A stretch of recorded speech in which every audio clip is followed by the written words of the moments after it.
சிவவாக்கியனின் சிவவாக்கியம் 111வது பாட்டு. "அள்ளி நீரை இட்டதேது அங்கையில் குழைத்ததே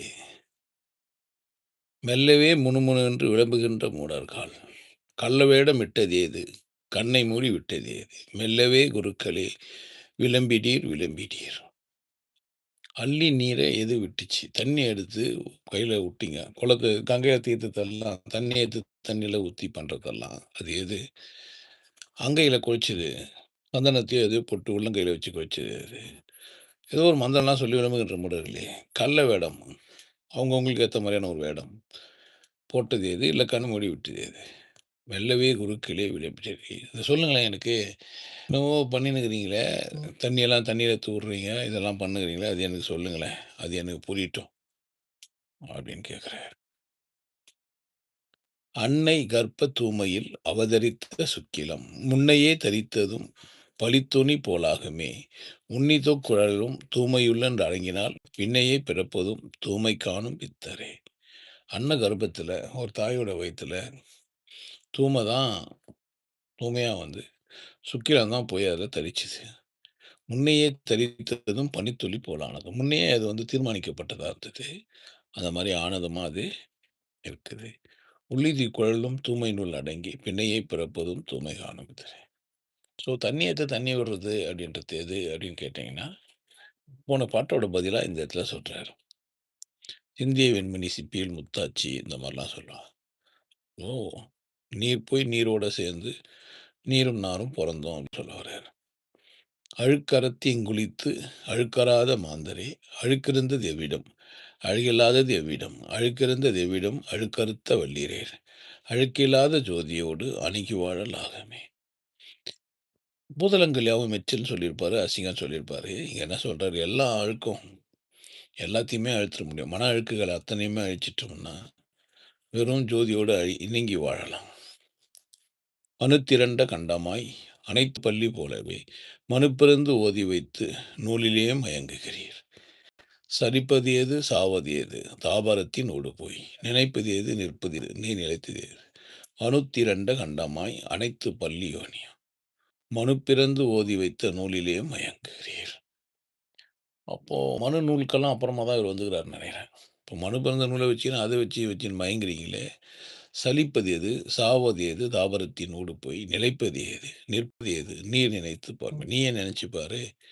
உனக்கே அது புரிஞ்சிருக்கும்.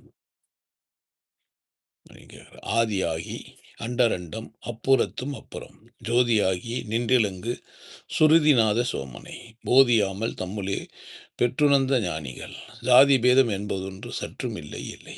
ஆதியாகி ஒன்றுமே இல்லாமல் வந்து அண்டரண்டம் அப்புறத்தில் இங்கே இருக்கிற அண்டத்துக்கும் அண்டத்துக்கும் அப்புறத்துக்கும் அப்புறம் ஜோதியாகி வெட்ட வெளியாகி ஒன்றுமற்றதால் நின்றிலங்கு சுருதிநாத சோமனை போதியாமல் தம்முளே பொற்றுணர்ந்த ஞானிகள் எனக்குள்ளவே ஜாதி பேதம் என்பதென்று சற்றும் இல்லை இல்லை."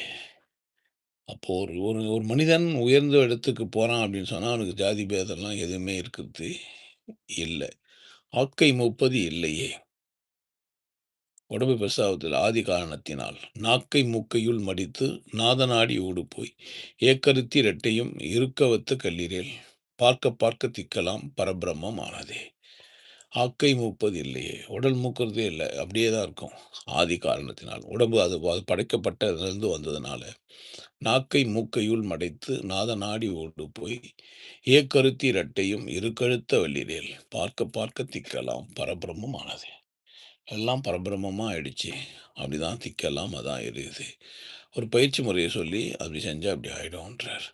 "அஞ்சும் மஞ்சும் மஞ்சும் நஞ்சும் அல்லல் செய்த நீர் அஞ்சும் அஞ்சும் அஞ்சுமே அமர்ந்துலே இருப்பதும் அஞ்சும் அஞ்சும் அஞ்சுமே ஆதரிக்க வழியர் அஞ்சும் அஞ்சும் உம்மிலே அமர்ந்ததே பஞ்சபூதம் அத்தனையும் உங்களுக்குள்ளதான் அமைஞ்சிருக்குதுன்றார். பூதங்கள் எல்லாம் உள்ளதான். அஞ்செழுத்து அனாதியாய் அமர்ந்து நின்றது எதடா நெஞ்செழுத்து நின்று கொண்டு நீ செவிப்பது எதடா அஞ்செழுத்தின் வாழதால் அறுப்பதாவது எதடா பிஞ்செழுத்தின் நேர்மைதான் பிரித்துரைக்க வேண்டும்." இதெல்லாம் அனாதி இல்ல. ஒரு இடத்துலருந்து வந்துருக்குது. எழுத்து ஒரு மனிதன்கிட்டேருந்து வந்தது. பூதங்கள் இருந்ததுனால எழுத்துக்கள் வந்தது. பூதங்களுக்கெல்லாம் ஆதாரமா 4 பூதங்களுக்கு ஆதாரமா ஒரு பூதம் இருந்தது. அந்த அனாதி நேர்மையா பார்த்தீங்கன்னா, உண்மைங்களா? எது பிஞ்சா அரிசி அப்படின்றத புரிஞ்சுச்சானா? நீங்க நீங்க புரிஞ்சுச்சுன்னா எனக்கு சொல்லுங்களேன் அப்படின்னு கேட்குறாரு. உயிர் இருந்தது எவ்விடம்? உடம்பெடுத்தது மனம். உயிர்த்ததாவது எதடா? உடம்பதாவது எதடா? உயிரையும் உடம்பையும் ஒன்றுவிப்பது எதடா? உயிரினால் உடம்பெடுத்த உண்மை ஞானி சொல்லுமே. உண்மையிலேயே ஞானின்றவன் ஒருத்தன் எவனா இருந்தான்னா, இது எனக்கு கரெக்ட்டா சொல்லுங்க. உயிர் எங்க இருந்தது? உடம்பெடுத்ததுக்கு முன்னன எங்க இருந்தது? உயிராதாவது ஏது? உடம்பாவது ஏது? உயிரையும் உடம்பையும் ஒன்றுவிப்பது எது? உயிரினால் ஒன்றுவித்த உண்மை ஞானி. இந்த கேள்விக்கு பதில் நான் சொல்றேன். உயிரினால் உடம்பெடுத்த உண்மை ஞானின்னு அவர் கேட்கும்போது சொல்றேன்.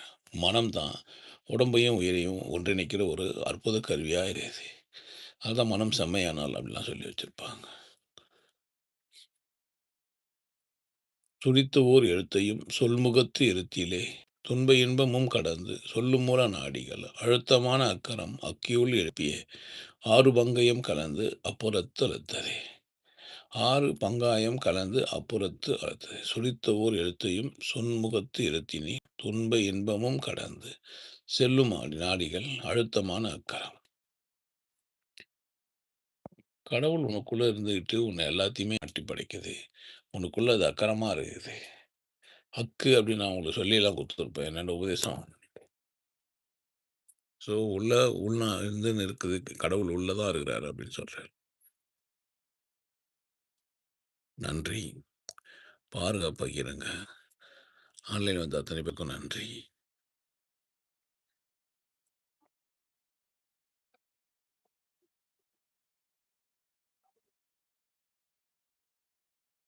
எல்லாருக்கும் நன்றி.